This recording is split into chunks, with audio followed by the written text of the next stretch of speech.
നമസ്കാരം. എല്ലാ മാന്യ പ്രേക്ഷകർക്കും ആചാര്യ വിഷ്വൽ മീഡിയയുടെ പുതിയ ഒരു എപ്പിസോഡിലേക്ക് സുസ്വാഗതം. ജ്യോതിഷ സംബന്ധമായ കാര്യങ്ങളെക്കുറിച്ചാണ് നമ്മൾ ഈ ചാനലിലൂടെ പറഞ്ഞു വരുന്നത്. ഇന്ന് പുതുവർഷത്തെക്കുറിച്ചാണ് പറയാൻ പോകുന്നത്. പുതുവർഷം എന്ന് പറയുമ്പോൾ ജ്യോതിഷവർഷം മേടമാസം തൊട്ട് മീനമാസം വരെയും, ലോകമൊത്തം ആചരിക്കുന്ന പുതുവർഷം ജനുവരി തൊട്ട് ഡിസംബർ വരെയും, മലയാളികളുടെ പുതുവർഷം ചിങ്ങമാസം തൊട്ട് കർക്കിടകം വരെയും, അങ്ങനെ 1199 ആണ്ട് തീർന്ന് 1200 ആണ്ടിലേക്ക് പ്രവേശിക്കുകയാണ്. അത് പുതുനൂറ്റാണ്ടിലേക്ക് പ്രവേശിക്കുകയാണ്. അപ്പോൾ ഈ സമയമാണ് ഓരോ രാശിക്കാർക്കും, അപ്പോൾ എല്ലാ ആൾക്കാരും എന്ന് പറഞ്ഞ എല്ലാവരും കൂടി 27 നക്ഷത്രത്തിലാണ് അടങ്ങണേ. എല്ലാ രാശിക്കാരെയും കൂടി 12, എല്ലാ നക്ഷത്രക്കാരെയും കൂടി 12 രാശികളായിട്ട് മാറ്റി കൊണ്ടാണ് ഓരോ രാശി ഫലമായിട്ട് പറഞ്ഞു വരണേ. ഓരോ കൂറ് ആസ്പദമാക്കി, കൂറ് എന്ന് പറഞ്ഞ രാശി. ഇന്ന് നമുക്ക് മീനം രാശിക്കാരുടെ ഫലത്തെക്കുറിച്ച് ചിന്തിക്കാം. മീനം രാശിയിൽപ്പെടുന്ന നക്ഷത്രങ്ങൾ പൂരുരുട്ടാതി നക്ഷത്രത്തിൻ്റെ അവസാനത്തെ 15 നാഴിക, ഉത്രട്ടാതി, രേവതി. ഈ 2.25 നക്ഷത്രങ്ങൾ അടങ്ങുന്നതാണ് മീനൻ രാശി. മീനൻ രാശിയിൽപ്പെടുന്ന ആൾക്കാർക്ക് ഈ വർഷം, പുതുവർഷം എങ്ങനെ എന്ന് നമുക്ക് നോക്കാം.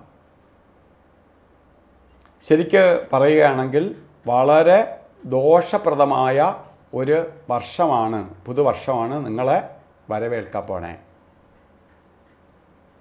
പലതരത്തിലുള്ള തടസ്സങ്ങളുണ്ടാവും. ജോലിയിൽ പ്രശ്നങ്ങൾ വരും, സാമ്പത്തിക നഷ്ടം വരും, നമുക്ക് വന്നുകൊണ്ടിരിക്കുന്ന ധനം തന്നെ ബ്ലോക്കാവാനിട വരും. അത് ബിസിനസ്സിലും സൂക്ഷിക്കണം. സഹോദരങ്ങളെപ്പോലെ അല്ലെങ്കിൽ സഹോദരങ്ങൾ ഒക്കെ നമുക്ക് അനുകൂലമായി നിന്നവർ പ്രതികൂലമായി മാറും.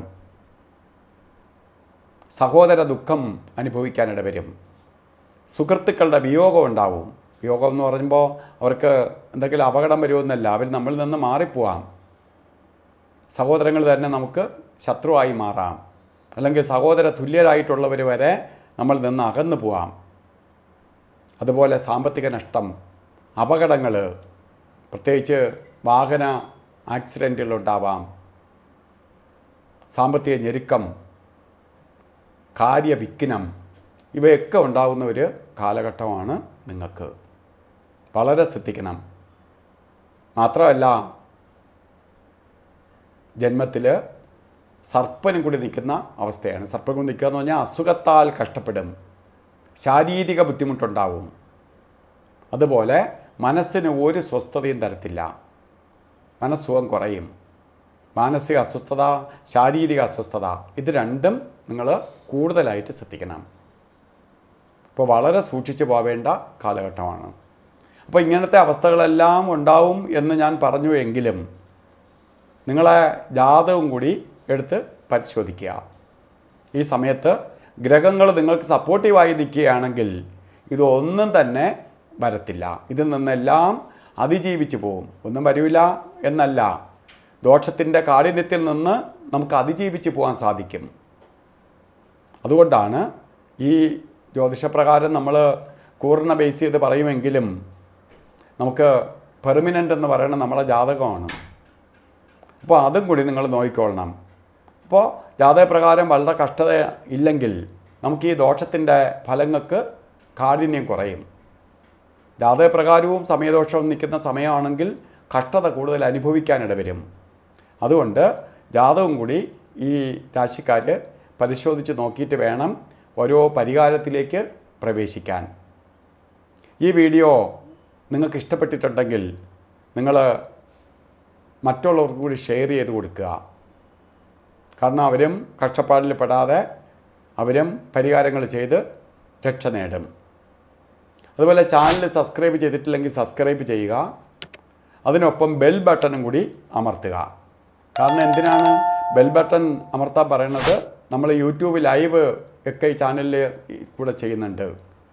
അങ്ങനെ ലൈവിലേക്ക് വരുമ്പോൾ നമ്മൾ ബെൽ ബട്ടണും കൂടി അമർത്തുമ്പോൾ നിങ്ങൾക്ക് നോട്ടിഫിക്കേഷൻ യഥാസമയത്ത് ലഭിക്കും. അല്ലെങ്കിൽ ചിലപ്പോൾ യൂട്യൂബ് ലൈവ് കഴിഞ്ഞതിന് ശേഷമായിരിക്കും വിളിച്ചിട്ട് അയ്യോ ഇന്ന് ലൈവ് ഉണ്ടായിരുന്നോ എന്ന് നിങ്ങൾ അറിയുള്ളൂ. അതുകൊണ്ടാണ് നോട്ടിഫിക്കേഷൻ കൂടെ കൊടുക്കാൻ പറയണേ. അതുപോലെ മറ്റുള്ളവർക്ക് ഷെയറും കൂടി ചെയ്യുക.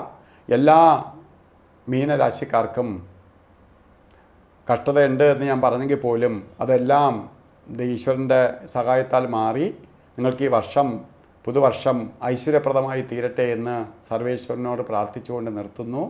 നന്ദി, നമസ്കാരം.